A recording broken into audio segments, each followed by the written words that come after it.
Hey everybody, happy Friday to you. You know, it's been said that everybody talks about the weather, but nobody does anything about it. Well, I think somebody is doing something about it, and they're screwing it up big time. I wish you greetings this week from Ice Station Zebra, where we are expecting sub-zero temperatures. Always a fun time. But the fact of the matter is, the weather sucks all over the place. The term global warming only refers to the summer where the temperatures have been steadily rising. The term for that they refer to in the winter for colder winters is global crapfest. That's what we're in right now. The weather everywhere has been subpar, to say the least. If it's not raining to the extreme, it's snowing in large amounts. The polar vortex is pushing down into the country to the point where even people in the Sun Belt are complaining, "Ooh, it's 50 degrees. I have to put on my coat." When it's 50 degrees in Chicago, we open up the beaches. Anyhow, winter storms now have names, just like hurricanes. My problem is the names they give them are nice names of normal people. You know, this year we have storms with names like Wesley and Lucian and Bruce. But I think that the weather people in charge should give the storms more realistic winter storm names like Slick or Frosty or Cold Ass. That being said, here are the Friday Funnies. If you want to ward off the flu this season, there's a company in Los Angeles ready to take your money. The company is called Vaev. It's V-A-E-V. I really don't know how to pronounce it. They have what they're offering is a natural preventative. They're selling boxes of used tissues with the promise that gradual exposure to the viruses in these tissues will allow your body to create its own defense. The most unbelievable part of this story is that a box of tissues that somebody else has sneezed in costs $80. That's outrageous for tissues.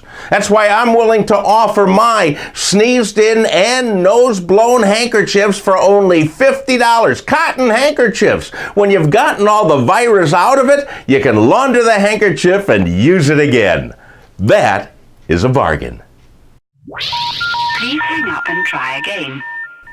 As you undoubtedly know by now, President Trump wants to build a wall between the U.S. and Mexico. He needs $5.9 billion to do it and apparently doesn't want to pay for it himself. This week, however, a state representative from Arizona has come up with a possible solution. Representative Gail Griffin introduced a bill requiring electronics manufacturers to pre-install porn-blocking software on every electronic device bought or sold in the state.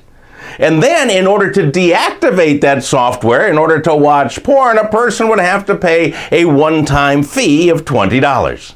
Now, this money would then be used to build the wall. Now, this sounds like a great idea until I did the math.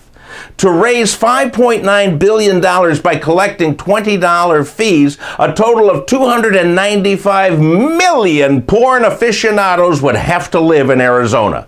And this is not a realistic number, even in the high season.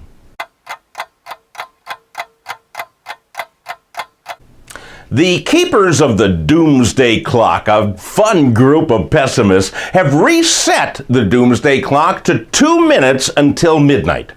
Now, the Doomsday Clock, if you're not familiar with it, is a sign of the end of the world as we know it. When the hands of the clock reach 12 o'clock, the world will end and all humanity will be eliminated.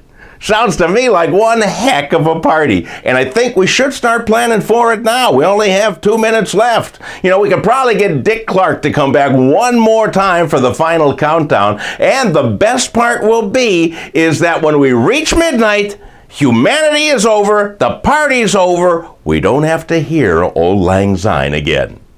Hey, my friends, thanks so much. This is the end of this week, and I'll tell you what, if we don't reach midnight by next week, I'll see you next Friday. Pass this on to your friends and your family, and have a wonderful weekend. Next Friday.